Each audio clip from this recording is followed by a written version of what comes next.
Juan Falcornet, abogado, analista político internacional, está con nosotros. Bienvenido, gracias por acompañarnos. Ana María, un fuerte saludo para ti, las personas que se conectan y nos ven hasta ahora, siempre un gran placer. Juan, cuando hablamos del primer papa latinoamericano, ¿tú crees que cumplió o le quedó en deuda a la región?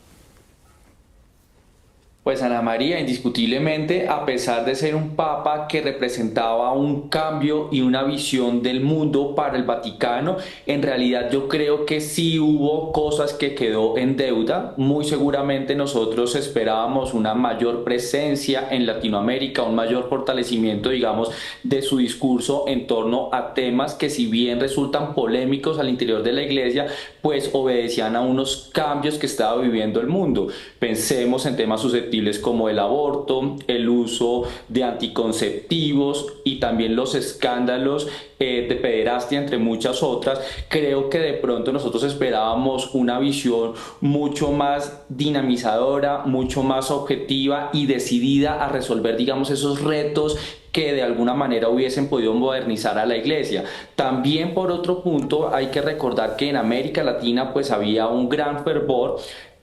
acerca del 60% tal vez de los católicos están en América y pues eso era algo que se necesitaba para empezar a recuperar las personas que iban perdiendo la fe o se estaban retirando, no solo de la iglesia católica o estaban migrando a otras iglesias. Entonces, a pesar de que seguimos la tendencia a la baja y se siguieron perdiendo fieles, pues de alguna manera se contuvo por el fervor en algún momento de lo que representaba en su momento el primer papa de Latinoamérica, pues liderando la Iglesia Católica. Sí hubo faltantes, pero también hay cosas importantes que hay que reconocerle al sumo pontífice, que en paz descanse.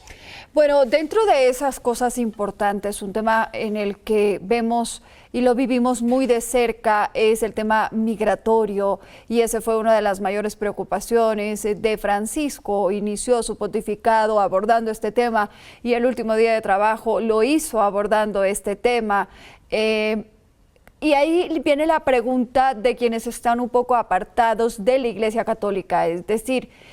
¿qué puede hacer un papa con respecto a los temas migratorios, a los temas medioambientales, a los temas que involucren en las guerras? Quienes no son partidarios de la Iglesia Católica cuestionan el alcance que pueda tener un papa, no únicamente Francisca, un papa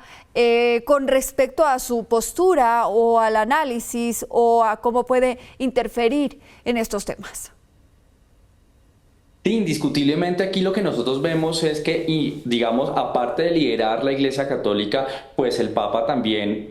funge como un jefe de Estado y pues digamos también hay unas dinámicas en las relaciones internacionales y eso pues también obedece a temas políticos que muchas veces, a pesar de los buenos oficios que pueda tener el Vaticano, se sale de la órbita para poder, digamos, generar algún resultado o algún cambio en esos temas. Pero volviendo un poco al Papa Francisco, podemos mirar que, por ejemplo, su lucha en los temas ambientales, pues sí marcó una agenda internacional importante. Por otro lado, también los buenos oficios cuando hablamos, por ejemplo, del proceso de paz con las FARC que se firmó en Colombia, el presidente Juan Manuel Santos reconoció un liderazgo importante para que eso se surtiera. También la relación entre Estados Unidos y Cuba, cuando le ayudó al presidente Barack Obama al restablecimiento o por lo menos también a que hubiese una dinámica diferente con la isla, pues también se le atribuye. Algunos lo critican, otros lo aplauden, pero digamos sí se pudo demostrar que si el Papa necesitaba ejercer un tema de liderazgo en algún asunto internacional importante,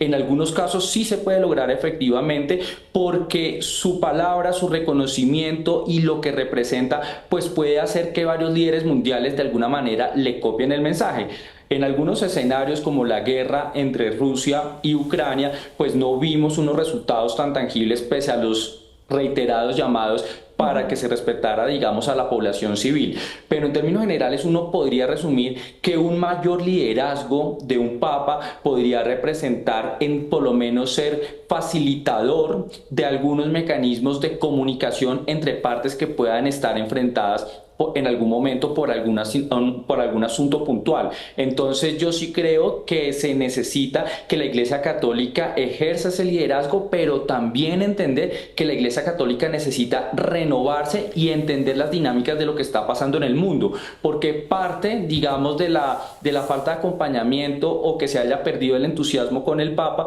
es que mientras la Iglesia Católica adoptaba unas decisiones o mantenía decisiones tradicionales, varios países de América Latina y el Caribe en su marco normativo iban en contraposición a las creencias de la Iglesia Católica. Entonces pues uno dice, no están entendiendo la dinámica de lo que pasa en el mundo, y por eso el resultado es que sí se perdieron fieles de la Iglesia Católica en este papado. Ahora, mientras esto pasa en la región latinoamericana, en la región asiática, el catolicismo ha aumentado, es el continente en donde más ha aumentado. ¿Y cómo entender esto, Juan? Cuando tú dices, bueno, mayormente o gran parte de esos países en vía de desarrollo están en el África, están en América Latina, y podrían ser estos países en donde pueda permear mucho más la Iglesia.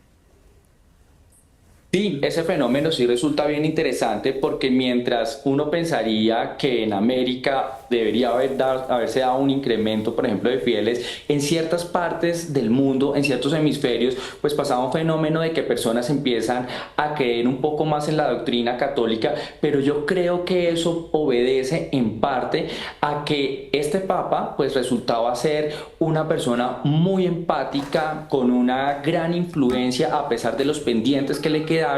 y eso de alguna manera, su influencia internacional ayudaba mucho a reforzar el discurso de la Iglesia Católica en otros escenarios donde él pudo haber hecho presencia y donde el mensaje pudo haber llegado con mayor claridad. También, digamos, pues la necesidad del ser humano de tener una creencia superior y demás, y pues la Iglesia Católica con toda su tradición, pues digamos que de alguna manera le da un poco más de credibilidad a las nuevas iglesias o iglesias contemporáneas que se han ido creando con el tiempo. Entonces yo creo que ese fenómeno puede verse a que sí existió un liderazgo internacional del Papa Francisco, sí hubo una empatía y hubo una manera mucho más cercana de transmitir el mensaje de la Iglesia Católica, lo que pudo resultar en que en otras partes del mundo, seguramente cuando opinaba o cuando daba sus buenos oficios en escenarios internacionales complejos como la guerra en Europa o la hambruna en el África, pues eso pudo haber sido representativo, y el Papa pues siempre ante organismos multilaterales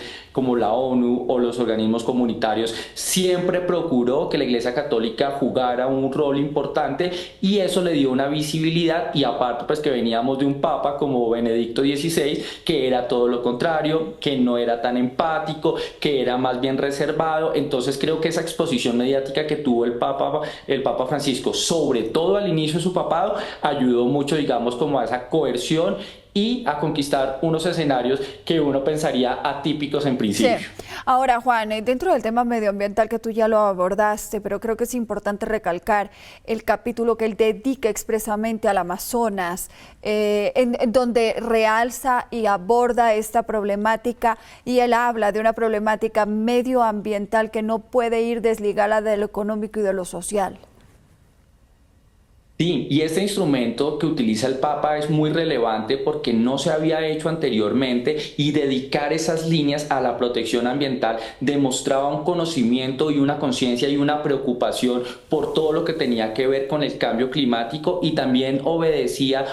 era una respuesta a los países que han tenido o vienen teniendo líderes que son negacionistas con los temas ambientales, con el cambio climático y con todos los factores que están incidiendo. Entonces yo creo que esas líneas que dedica el Papa por primera vez en la historia, con esa extensión y esa dedicación, demostraban una vocación y un compromiso para comprometer a las potencias mundiales a que por lo menos desaceleraran de alguna manera su crecimiento, o por lo menos lo hicieran más sostenible y sustentable, en contraposición también a lo que lo que pasa con los países de la región que están en vía de desarrollo y que sacrifican en gran medida su potencial ambiental para brindarles a los países industrializados, pues digamos, los insumos necesarios para el crecimiento económico. Entonces creo que esa línea que marca el Papa es muy revolucionaria en el buen sentido de la palabra. Últimamente la palabra revolución pues genera un poco de ruido, pero en el buen sentido de la palabra creo que el Papa hizo una apuesta importante en el tema ambiental,